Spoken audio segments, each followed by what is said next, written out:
Step 1 to freaking fan him out. Have a crying baby. Oh, it's getting closer. Oh, at least it was short. Is there a baby in here? Why would there be a baby? Did the demon have it? Did Sasha have a demon baby? Where's this? Wait, I didn't even see what door this was. Just door, okay.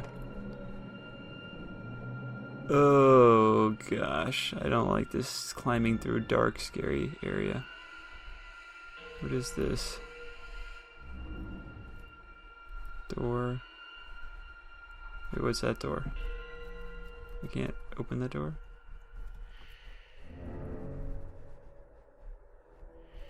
Okay, that one doesn't seem to be opening. Guess we're going in here.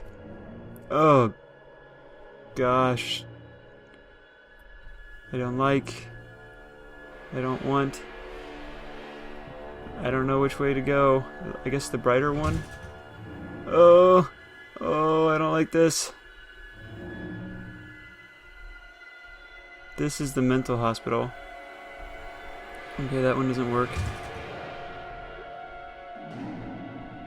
Oh gosh, the ambience is getting really intense. Okay, I guess I'll go in this room. Okay. It's a book puzzle. It's just a bookcase puzzle. Oh, here we go. Oh, there we go. Wait, nope. This one's pretty easy. Just have to check all of them.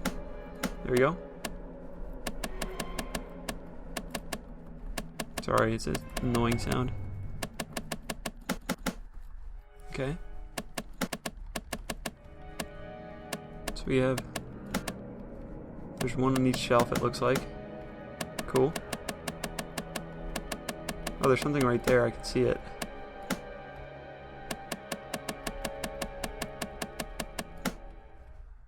There we go.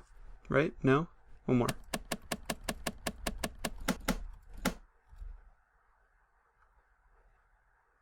Wait, what happened? Oh, is it one of those things where you push one and the other one comes out? Or... No. No.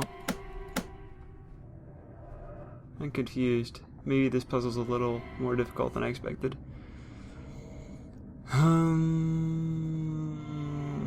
Okay, I decided to go explore elsewhere in this creepy place, so we're exploring.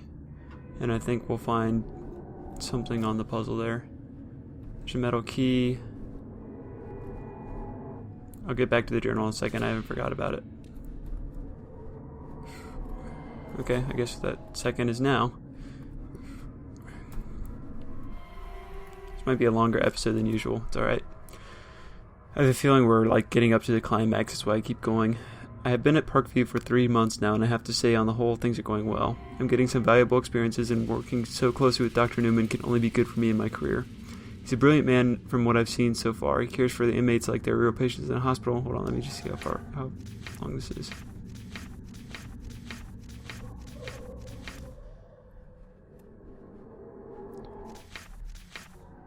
Okay. Alrighty then, let's get started. He's a brilliant man from what I've seen so far. He cares for the inmates like they're real patients in hospitals. He doesn't seem to judge them for what they've done and recognize that they have very real problems which require proper treatment. It's so nice to finally be working in an institution that values the important advances being made in the field of mental health.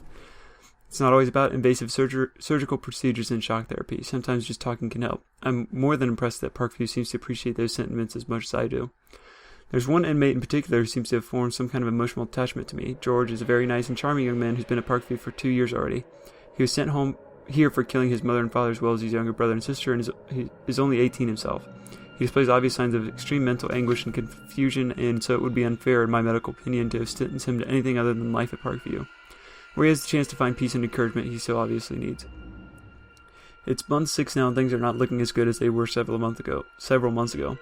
I've noticed a very significant change in Dr. Newman's demeanor of late. Whereas he used to be charming with the staff and compassionate with the inmates, lately I find him abrupt with us, and on more than one occasion heartless and abrasive with the inmates. He has stopped myself and the other nurses from attending any of the inmate consultations, which I find rather odd to say the least. was getting used to seeing him in action, talking to the inmates, assessing them, before allowing us to enter into discussions on the best ways to treat them. This has not happened for a month now. Margaret has told me that Dr. Newman and his team only came here 2 weeks before I did, and has intimated that they had moved on from initial assessments and examinations to actual treatment, and that treatment includes new and experimental techniques, the likes of which we as nurses would be unfamiliar with. This is the reason she believes we're not invited into consultations anymore. I find it all rather odd. On top of that, George has seemed rather down of late and is not his usual, relatively chirpy self. 8 months in, and I've begun to suspect that everything I thought I knew about Dr. Newman and the treatments being given at Parkview was vastly and terribly wrong. Margaret has disappeared as well, without even so much as a goodbye, which baffles me, I must say. I thought we were good friends. Granted, we didn't socialize outside of work, but that was to be expected given the differences in our respective ages. However, at work we seemed to get on very well, which is why if she was thinking of leaving or planning to, I think she would have said so. Brian, the night porter, has told me some disturbing hypotheses regarding Margaret. He says that she was caught in the treatment rooms after Dr. Newman had explicitly forbade us from going in there. He says that Margaret was intrigued as to the real goings-on, and so went in search of answers. He says that what she found had turned her stomach, prompting her immediate resignation. Strange still, though, that she would not say anything to me. William, one of the guards, believes all is not as it seems with Dr. Newman in Parkview, and thinks something mysterious and tragic may have befallen Margaret as a result of her snooping. I pray this is not to be the case and can't quite bring myself to believe it, yet something inside of me feels wrong. Something is telling me that not everything is the way it should be here at Parkview. My instincts tell me to get out now whilst I still have this chance. Were it not for my mother needing financial support as well as my own obvious need of employment, I would leave forthwith. The walls have turned darker and I fear a dark cloud approaches. Dear God, I feel silly for thinking these things, but please watch over us, and please watch over George, who has withdrawn completely and writes nothing but nonsense on the walls of his cell. I fear my worst nightmares have been confirmed. George has finally confided in me several things which can only be described as awful. I've tried speaking with him every day for the past 3 weeks, to no avail, but yesterday I found him standing by the nurse's station, watching me with a look on his face the same as that of a deer caught in the headlights. A deer what?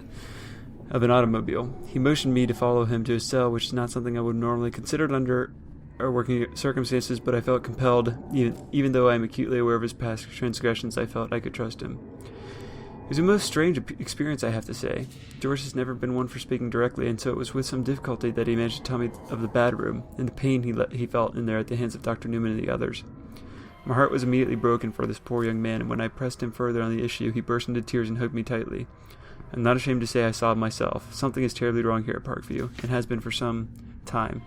A darkness creeps about the corridor, soaking up the positive energy and replacing it with what I can only describe as a feeling of hopelessness and despair. I'm not sure I can continue working here for much longer. I fear for young George's safety, though, if I leave. Could I speak to someone about this? I'm not sure it would be prudent to raise questions regarding Dr. Newman, or respected senior physicians, or cast doubts over his working practices. I'm not sure anybody would take the word of a nurse seriously. I shall have to wait and see if things get worse. If they do, then I feel I must take some kind of action if I am to live with myself. I'm sitting here in floods of tears. My worst fears have at last been confirmed. Parkview is a terrible place, completely at odds with my own ideologies. It is the very opposite of what I had thought when I first arrived, and no better than any other institution engaged in the housing and treatment of the mentally ill. After speaking with George last week, I felt I had to get to the bottom of what he had told me. I approached Mrs. Connor, the head nurse, regarding the matter, only to be met with a stern chastisement over my apparent interest in matters that did not concern me. Upon voicing my opinion that patients under my care were very much my concern, Mrs. Connor proceeded to give me a verbal warning which I still do not fully understand. I felt I had no choice but to do as Margaret had done, so it was with some trepidation that I managed to sneak into the treatment rooms. What I found there was something I can barely bring myself to think about, let alone write about. Terrible, painful procedures conducted in the name of so-called research. I was shocked beyond words that Dr. Newman could be involved in anything so awful. How any sane person could carry out such things is beyond me. I've already packed up my things and am writing this as I wait for Mrs. Connor to return, when I shall inform her of my immediate resignation and plans to leave. I am mindful that she will tell me that I cannot leave without working some period of notice, but I am unprepared to do so and shall tell her this under no uncertain terms.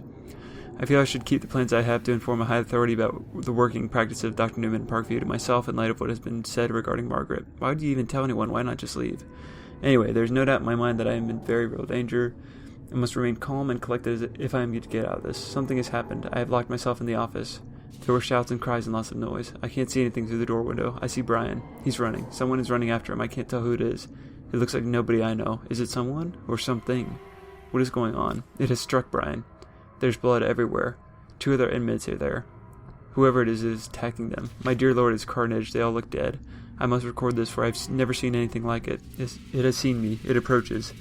I have retreated to the back of the room. My heart pounds. I've never been so scared. Well, her handwriting is perfect, even when she's afraid. So, that was pretty creepy. Sorry, I heard something outside of my room. I was like, oh, great, it's here. Gosh, my mouth is so dry now. So this must be George's cell. Remove the evil within, evil in us 9623. Bossman mutters, secrets in the safe. That doesn't look like the symbol. Books. Oh, okay, so here's the book puzzle. Left, down. Gosh, make it more confusing. Here, up. How did a mentally ill guy figure that out? Okay, so... Gosh, I'm just going to take a picture. That'd be the smart thing to do, huh? So I can have it for later. 1 second. There we go. Okay. So the numbers have something to do with it. So 72 to the left. 96 to the right. 23 to the left. Oh, that's the safe code. I see. 72, 96, 23. 72, 96, 23. So we have to push them in order. So I probably messed that up already. Let's see here. I got the picture. I have to reset all of them too. Cripes. So which one was pressed on this shelf? There it is.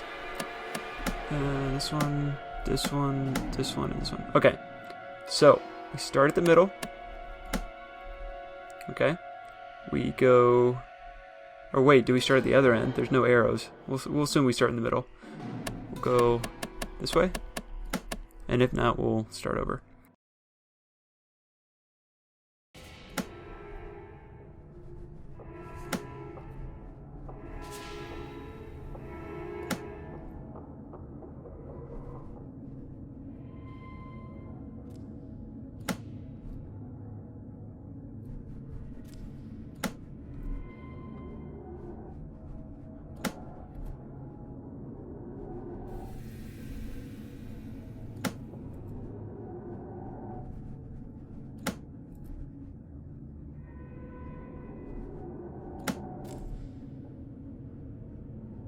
Finally. Okay, so I think what it was is you couldn't click any other book except for that one.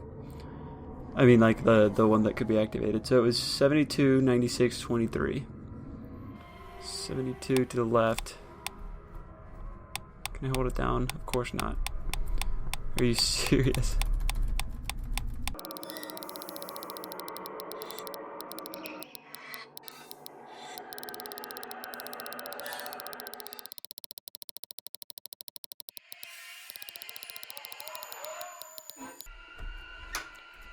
Oh, this game really makes you want it to have to go through these puzzles. Okay. Another journal. Wonderful. Elizabeth Harding. I've been at Parkview for 3 months now, and I have to say, on the whole, things are going well. I'm getting some valuable experiences. Oh, wait. That was the wrong journal. I was like, wait a minute. This is the exact thing. Let's try this one. Oh, this is Elijah Newman. Okay. I shall keep this journal to record my personal thoughts and feelings as things progress. I feel I must praise the new facility I have been given, which is splendid. The quality of the specimen is better than I could have hoped for. The level of insanity on display is quite refreshing. I am more than confident that I will find conclusive results here. The work I am doing here will be my legacy, my gift to the world, something to remember me by. All the greats have their legacies, and I don't want to be considered just another doctor or scientist. I want to be considered a great doctor or scientist, one who turned the world of science on its head. When people think of insanity, I want them to think of Dr. Elijah Newman, the esteemed Dr. Elijah Newman, the respected, the revered, the celebrated.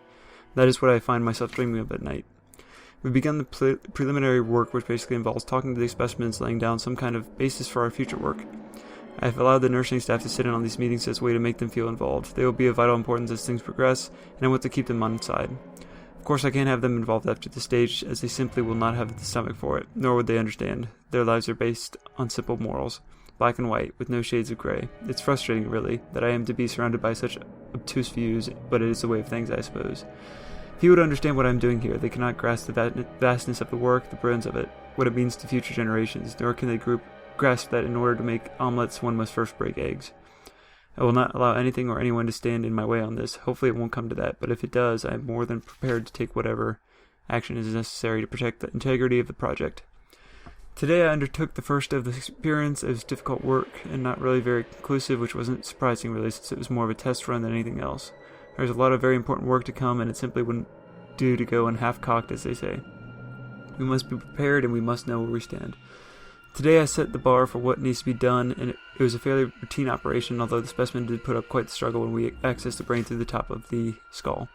This threw the results somewhat out of balance, as I had really hoped to do this test in more of a calm manner to gauge the activity of the brain without external pressure. I shall have to ask Dr. Thomas to obtain some sort of muscle relaxant for next time, as the arm flailing was quite off-putting, I have to say. Great. Specimen number 3 has become unusable, which is a shame. I had already acquired some remarkable results from it. Some quite remarkable results. Brainstem is a wonderful thing, obviously not able to withstand too much electrical current, but I mustn't let that put me off trying further theories in this area. I fear one of the nurses may have overheard something today. I believe this young lady's name to be Margaret. Chubby little thing, and quite short too. Not married as I understand it. I must confer with Adams about this. If she has indeed become privy to any information above her station, then she will need to be removed. It's not something I want to do, but I cannot have my work compromised by these people. I wish they weren't here, to be honest. They have become a nuisance. They are nothing more than window dressing. One could consider them a liability, really. I shall have words with Mr. Fitzpatrick about them. He knows the value of this project better than anyone. He should understand my concerns. My fears were confirmed yesterday. The nurse called Margaret did indeed stumble upon something above her pay grade. She was removed this morning for the benefit of the project. It was our good fortune that she was not of the marrying type and had no dependents. Her removal will not generate many questions. Good news on the second round of experiments. I have pinpointed a possible emotional hotspot within the brain that may give rise to a change in hormone levels, which could in turn lead to various pre-insanity stages, as I called them. Spinal fluid was also taken from specimen number 4 today. I was intrigued by the passing of information from the brain to the limbs under times of stress. I feel there may be something worth looking at there. It was at least intriguing to note specimen 4's heart rate differentials as the spinal column was strained. Most interesting.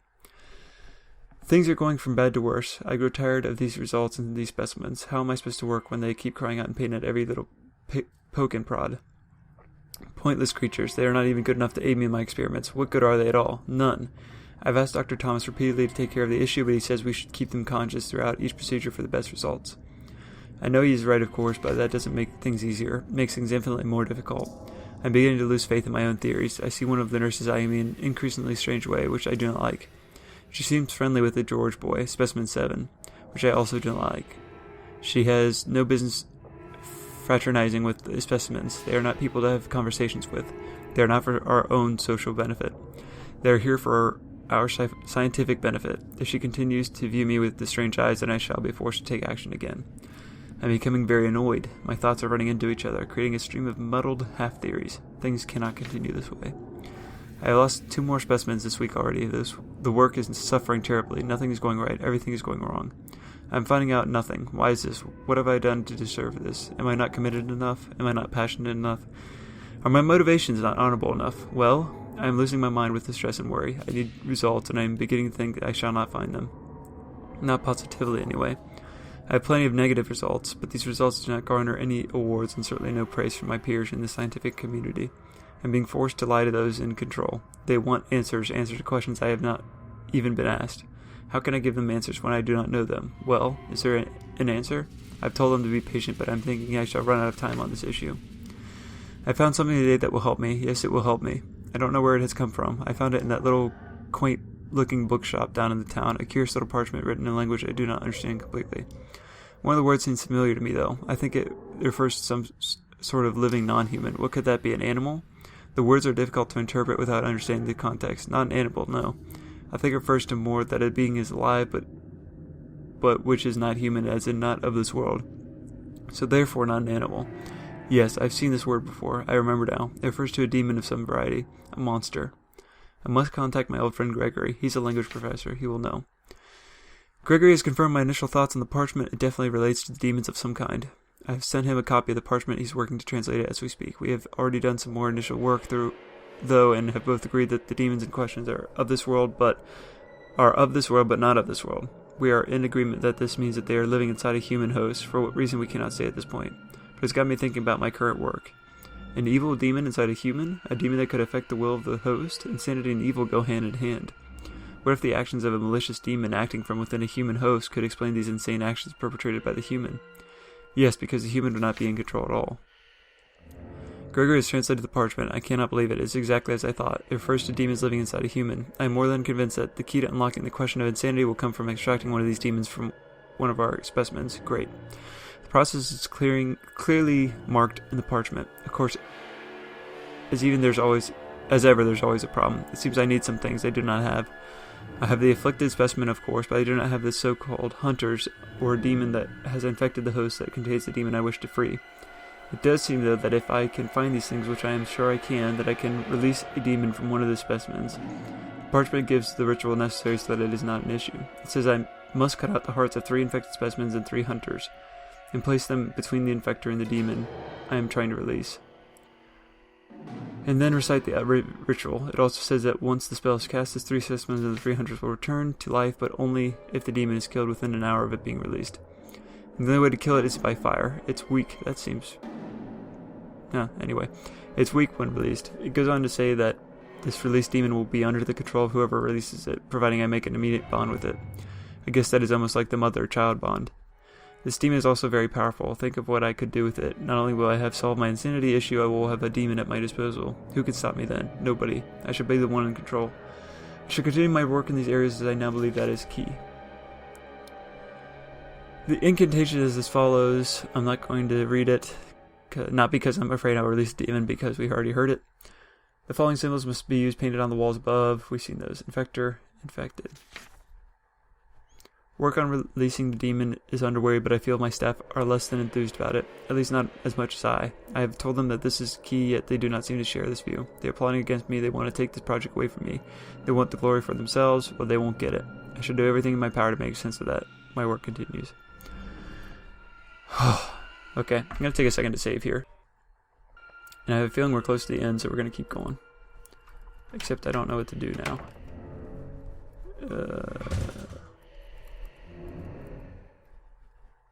Here we go. We get a cutscene triggered, or a possessed scene.